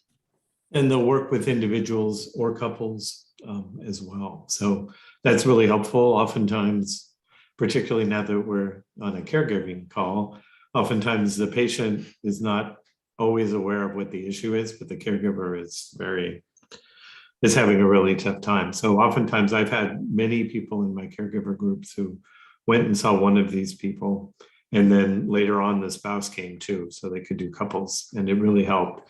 And all of them, as Robin said, are really knowledgeable about living with chronic conditions, particularly neurological problems.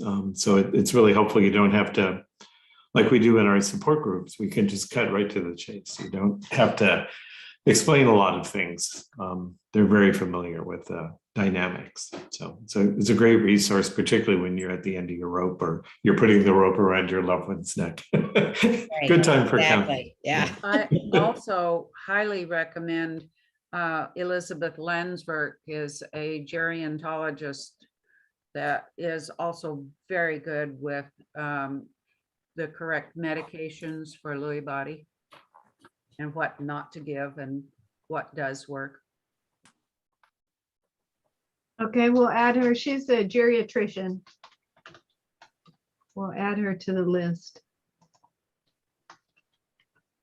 And you can see her speaking quite a bit locally. She does a lot of different talks, especially on medication management and avoiding over medication for adults, seniors especially. Yes, and she actually currently has an every Saturday at noon on Facebook. Oh, wow. Okay. Great.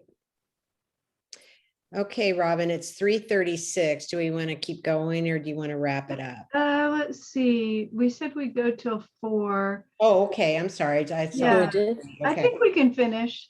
We'll just go faster.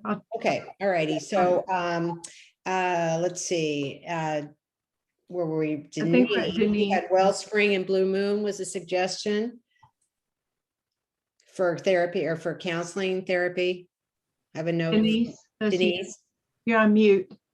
Sorry, my husband came in and I was trying to be quiet here. I had people ask me about counseling services that accept Medicare. And so I just did a web search and I found those two, Wellspring and Blue Moon.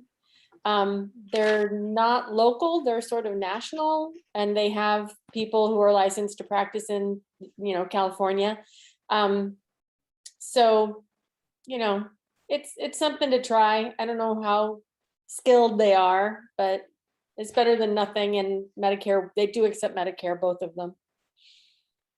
Okay, great. All right, thank you. So moving on to finding facilities. Robin, you're suggesting senior seasons. I'm going to talk about that a little bit. Oh, yeah.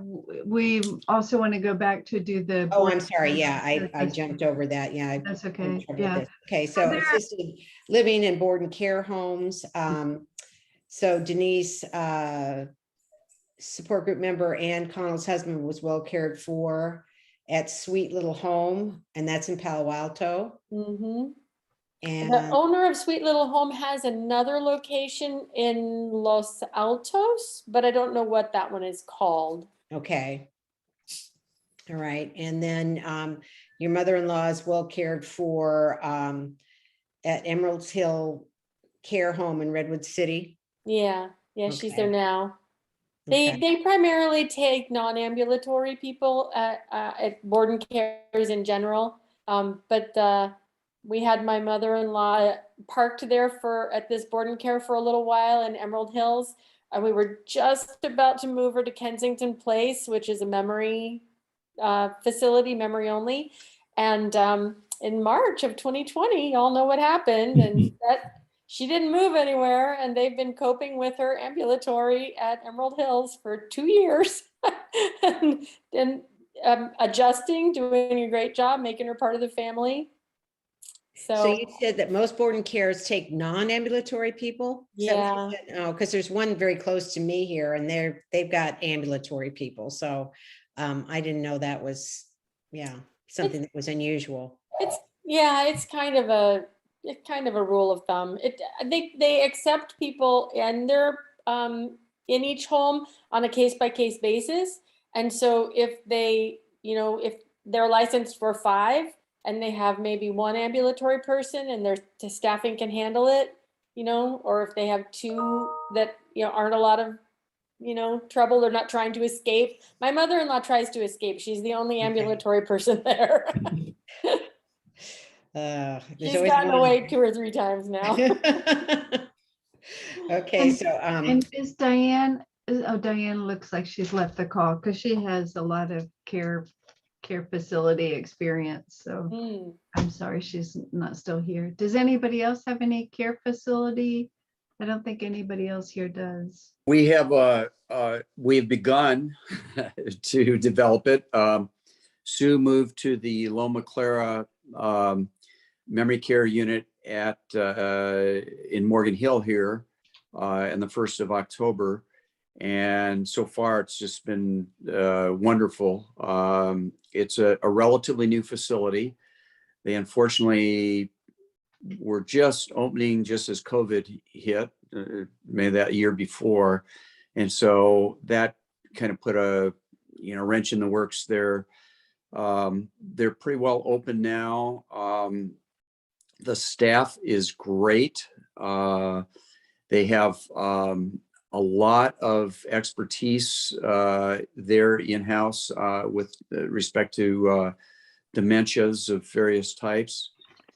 Facilities, as I said, relatively new. They have a chef there, and they have about a capacity of about 35 in the memory care side, which is pretty close to at capacity now, and about the same quantity for assisted living. And it's, from a personal standpoint, it's about 9 minutes away from the house.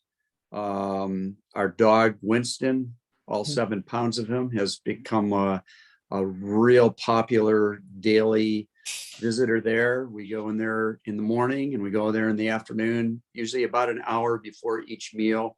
That provides a very comfortable exit point when it's time for the meals. But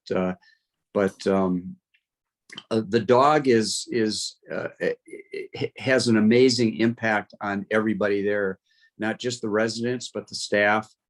I kind of learned that from my sister, who did the same thing with my mother, who had Alzheimer's for about 4 years in a facility. And I suspect a lot of people don't know you can bring dogs into the facilities. In this case, on the assisted living side, you can actually have dogs living there with you. On the memory care side, of course, you can't.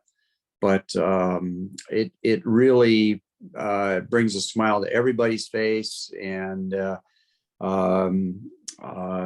everybody wants to pet the dog. Everybody wants to hold them, and everybody will tell you, oh, when I was a little girl, I used to have a little dog just like this. And it's just has an amazing impact on everybody. But anyway, I would very highly recommend Loma Clara.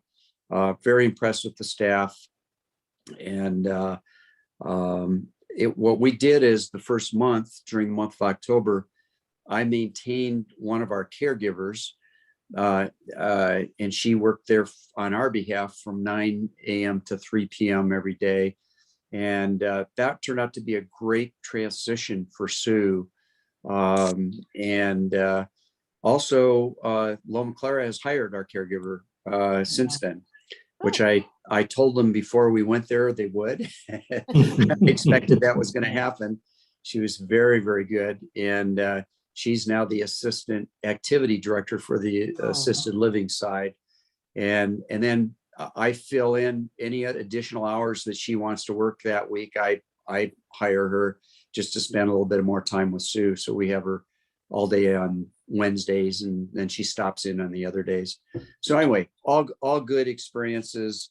I did really get in there through what's called a patient care coordinator that was in the ER at Kaiser San Jose. Sue had fallen about 6 or 8 weeks ago, fractured her clavicle, and we spent about nine hours in the ER.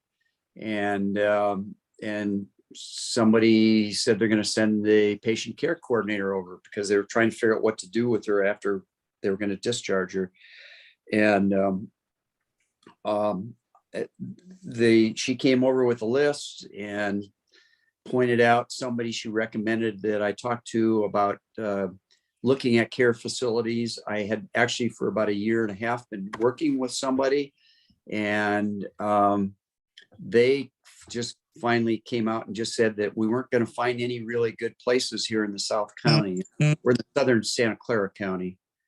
And so she recommended somebody else. The person that she recommended actually called me. It was like 8 o'clock at night in the ER there, and he called, and we arranged to get a tour of a number of facilities, and Loma Clara was the last one that he took us into, and it's been all very positive. Awesome. Well, that's great. And I'm assuming Sue likes it too. Is she happy there?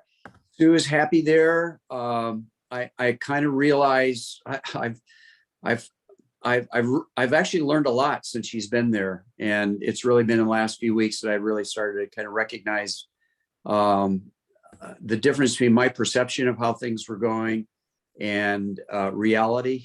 I'll just put it that way bluntly. I was really under the subconscious denial.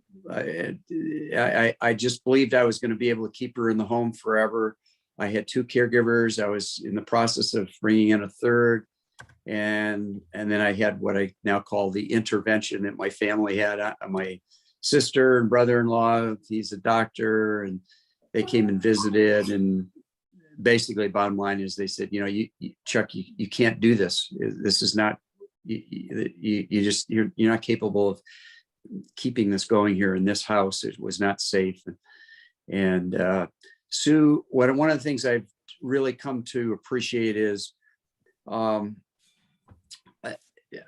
able to step back and kind of look at the forest instead of the trees in terms of Sue's condition, and her cognition is in her memory is so much more serious than I really was recognizing.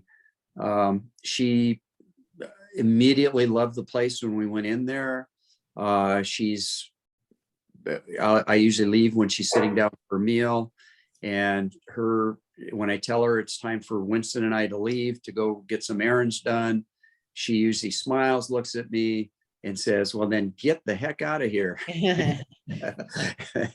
And the food quality, the other realization I've come to is when I see the quality of the food, they actually have a large kitchen there for the assisted living and the memory care people. They've got a chef that's employed there full time. And when I see the quality of the food, it kind of struck me that I really didn't have time to cook for her. I didn't know how to cook. That was another issue. But she was lucky to get one sort of full meal for me a day. And she's getting 3 meals a day now of really good food. It's just plain really good food, and it's healthy. And so Andy, we're going to need to move along because we've yep. got. Okay. Yeah, that's good. I'm glad to hear that. So this topic is finding facilities for, you know, our loved ones. Yeah, so there are 2 quick resources. One that I recommend all the time is Senior Seasons at seniorseasons.com. And then one of our social workers at Stanford who facilitates Parkinson's group at Stanford recommends a company called New Home Senior Placement Assistance. And I'll post both of their links online. And Diane, by the way, had a care facility that her husband Gary was in. It's Bayview Villa, and they're in San Carlos. I just wanted to mention that. Okay. And also Senior Seasons did find that place for us. Okay. And recently I recommended somebody from the East Bay who asked me for recommendation. I told them I don't know how far their skills reach, but Senior Seasons did help them find a place in East Bay also recently. Okay, great. All right. Oh, and the VA was mentioned here. Yeah, always check if somebody has veterans benefits. The VAs are really wonderful with respite care. And I don't know if they, what kind of memory services they have. Do you, Robin? No. Yeah, but I know we use the VA for my dad, and you know, they were great. Palo Alto facility particularly is just, it's amazing. It's gorgeous. So if you can tap into that, that's helpful too. Diane, you had a note about that Stanford's webpage about veterans in PD. Oh, I think that's Denise. Okay. Oh, I'm sorry, Denise. Yeah. We just added a new page about veterans resources onto the Stanford website. So I'll put the link to that in the note to everybody. Okay. Palliative care agencies. Robin, do you want to talk about that a little bit? Yeah, just real quick. So one palliative care agency we've heard about a lot, seems to have a good reputation, is PAMF, Palo Alto Medical Foundation in Palo Alto. You have to have a PAMF MD to provide a referral to that. And then another good one is UCSF. And similarly, you need a referral from someone at a UCSF physician has to provide a referral for them. And there's a new social worker in coordinating the program now. And they're in the process, it's mainly offered, well, it can be offered in the home depending on the situation. There is a in-person palliative care location on Parnassus for UCSF. Most of the doctors now, most of the movement disorder specialists are now in the Mission Bay campus. So they still haven't quite worked out who's where. So that's in the process of changing. And it's besides requiring the referral, it's also well, pretty much the way anybody does palliative care. It's a care team approach.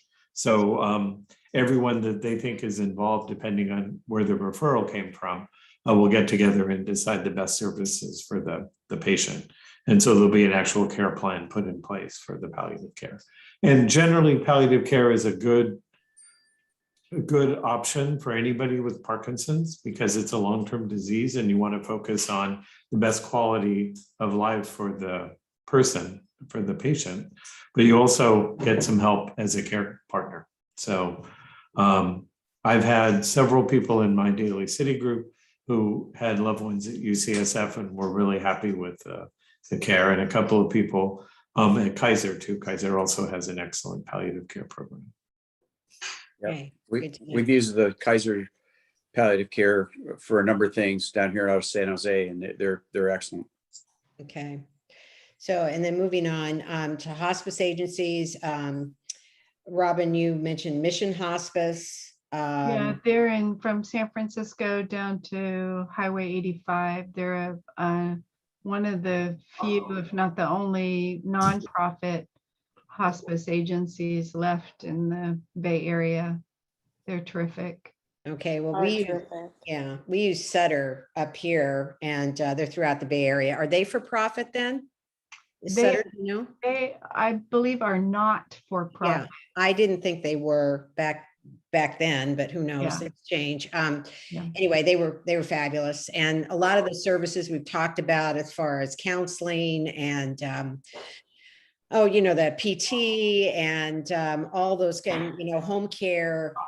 If you're ready to move into the hospice realm, I highly recommend it. I mean, we were on hospice for 2.5 years. And went off and on hospice. When Bob needed to go to the hospital, it was really easy. They would come to the hospital, we'd sign him off hospice, he'd go in, he needed to be treated a lot for bladder infections. So he'd get these horrible UTIs, would become septic, so he'd have to be hospitalized. And anyhow, and then we'd come home, social worker would be here, we'd sign him back on, and it was just like, we always had the great, whatever service we needed, we had with them. I mean, it was just, I can't say enough good things about it. And I know that, that there's kind of a fine line between palliative care and hospice care. I think palliative care, you can still be getting curative treatments, like you can still be getting chemo if you've got cancer, that sort of thing. But with most of these Parkinson's, or PD disease itself, there is no cure. So you're always treating symptoms. You're always, there's no curative help going on, basically. So anyhow, I'm a big lover of hospice. So, and you can be on hospice for a long time. It doesn't have to be 6 months.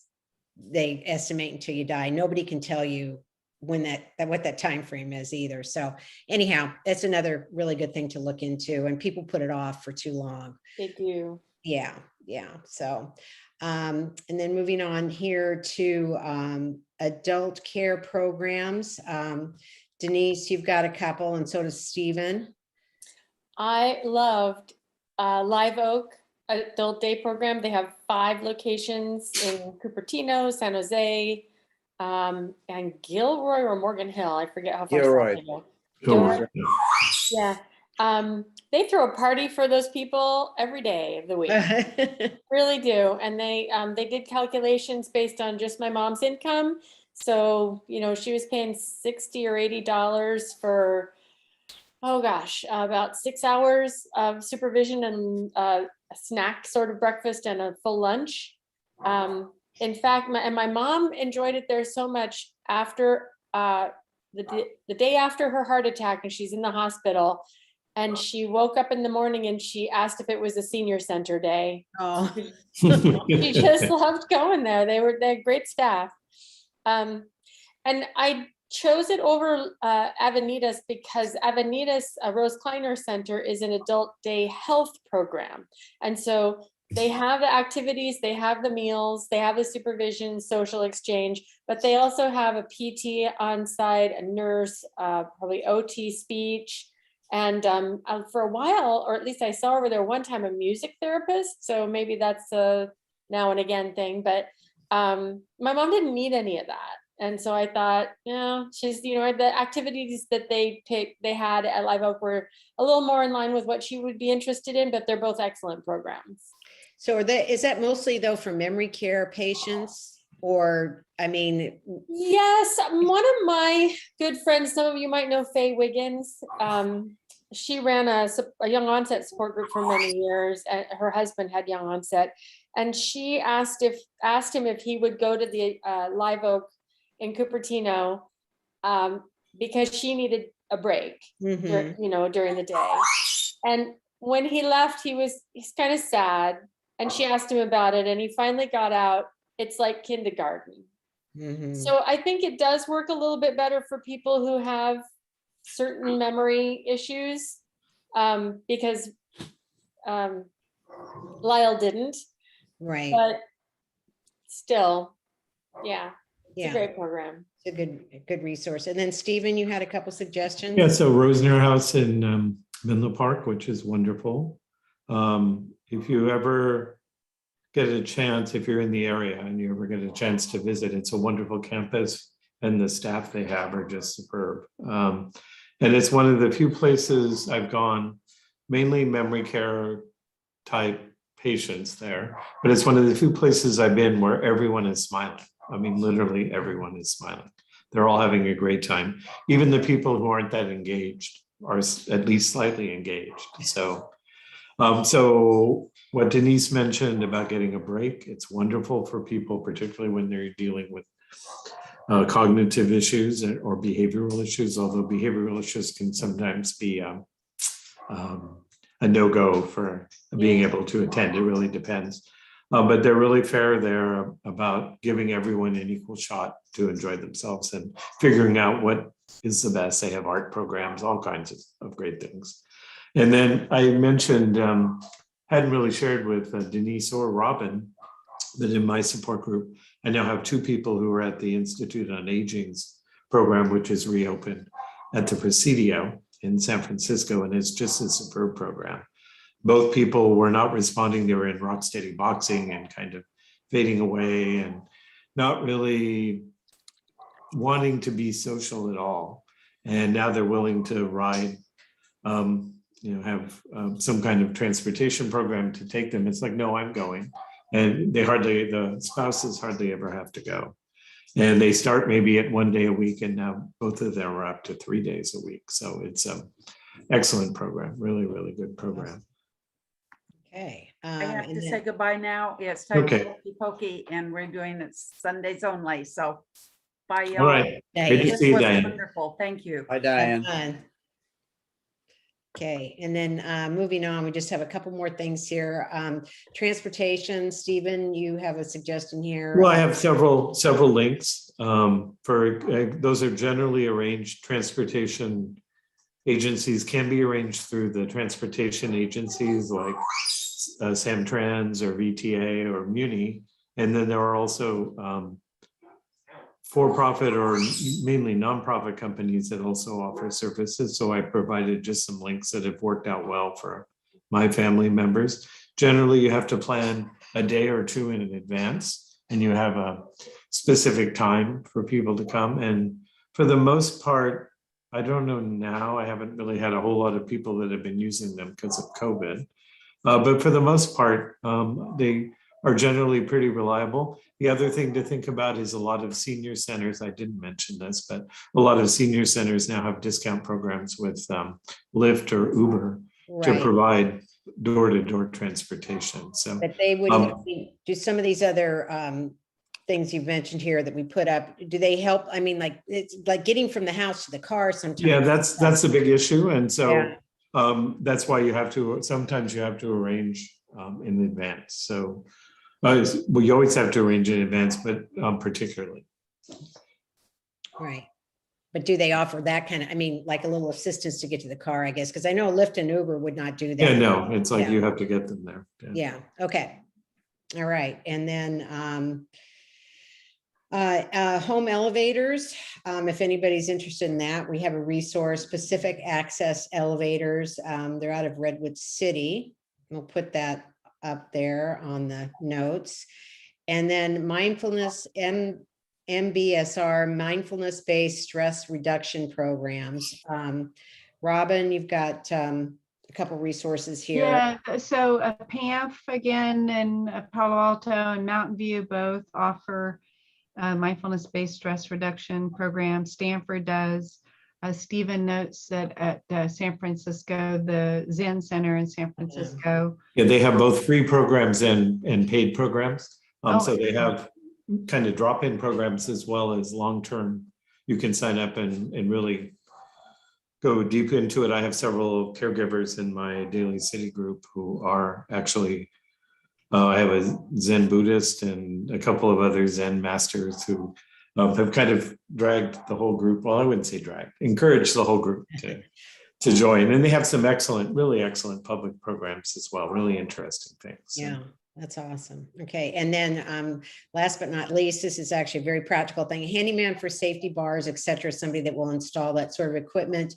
Home Safety Services, Martin Semnick, I guess is his name, is the owner, and his number. Yeah, he's very good. And so he's a CAPS, a certified aging in place specialist. And that's really anytime you hire a handyman or contractor, it'd be best to get a CAPS certified aging in place specialist. And that's what he is. And I'll post his information to the chat. And that's it. Okay, everybody. Well, thanks for attending. I think that wraps it up. We made it. We made it. We made it. Yeah. So thanks again. And everything will be up on our website, on the Brain Support Network website. And how about the Parkinson's Stanford Parkinson's?